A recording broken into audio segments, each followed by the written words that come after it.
sans chimie, pas d'impression, pas d'offset, pas de progrès. Et pas de soirée, en fait. pas de rendez-vous de la chimie. Je pense que vous êtes aujourd'hui très bien placé pour apporter des réponses importantes aux grands problèmes qui se posent à nous. On a deux gros enjeux. On va le voir ce soir, que nos sites restent intégrés dans leur territoire. Il y a plein d'exemples qui vont être projetés ce soir.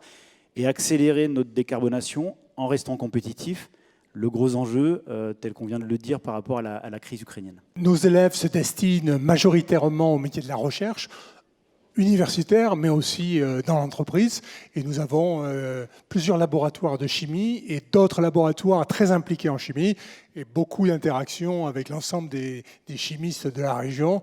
Et nous sommes prêts à avoir encore plus d'interactions avec eux.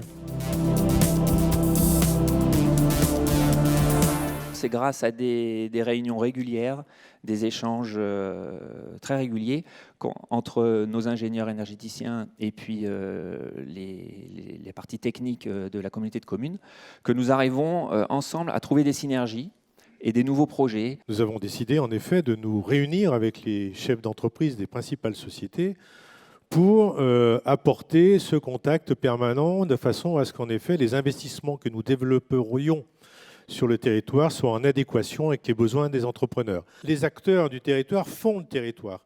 Nous voulons une décarbonisation de nos sites de production sur l'ensemble de la planète.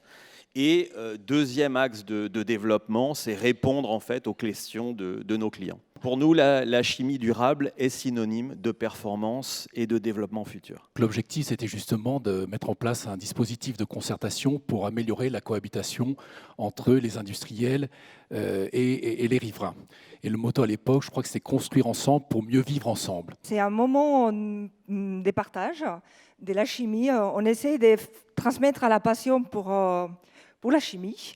Et les étudiants des différentes écoles vont préparer en amont des sujets intéressants. Et le jour du tournoi, ils vont essayer de proposer des solutions à ces problématiques qu'ils ont préparées pendant un semestre par les biais des joutes oratoires. Trouver une option chimique pour éponger les marées noires. Donc avec ma binôme, on est parti sur une notion très littérale où on a essayé de faire des éponges magnétiques qui ont une affinité particulière pour le pétrole. L'idée, c'était de pouvoir avoir des composés qui permettent d'avoir des verres qui phosphorescent la nuit pour donc observer les vitraux sans éclairage.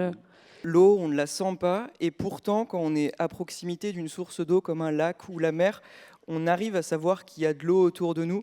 Donc le but, c'était de s'inspirer de la biochimie pour pouvoir reproduire donc, cette odeur de l'eau. Il faut mobiliser les synergies, prendre des initiatives donc, pour faire face à ces enjeux de demain de l'industrie. Comment rendre attractifs ces métiers-là ? De montrer qu'il y a de la technologie de pointe, qu'il y a de la réalité virtuelle, qu'il y a de l'intelligence artificielle, donne envie à des jeunes générations qui sont attirées par ces technologies-là.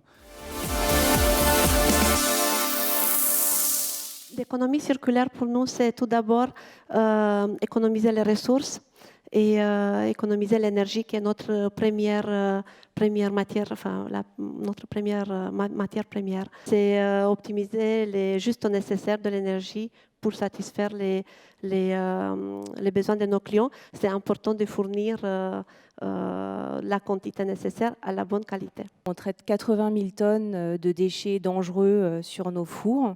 Et nos clients viennent de la plateforme, mais également de France et même d'Europe, de par la spécificité de nos fours.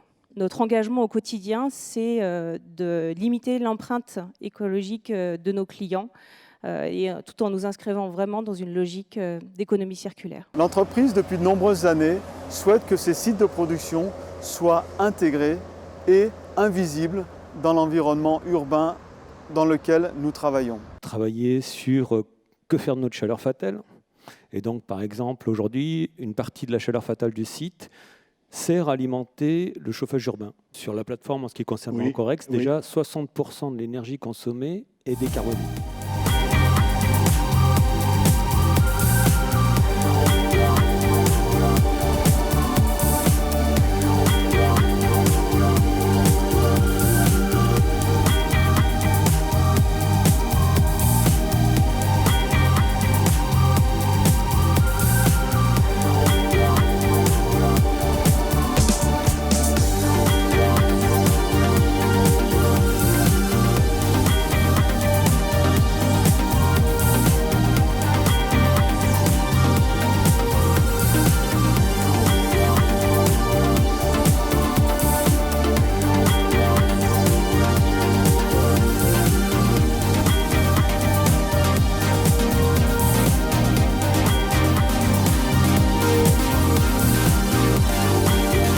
En 4 jours, on a créé une chaîne logistique, on s'est fait approvisionner en matières premières, on a trouvé le personnel pour le faire, on a trouvé les formulations pour le faire, et au bout de 4 jours, on livrait les premiers hôpitaux. Sans chimie, pas de progrès, et la chimie peut être fière d'elle. Ça vous va comme Ça me va très conclusion? bien. Bravo à vous. Merci beaucoup. Bravo.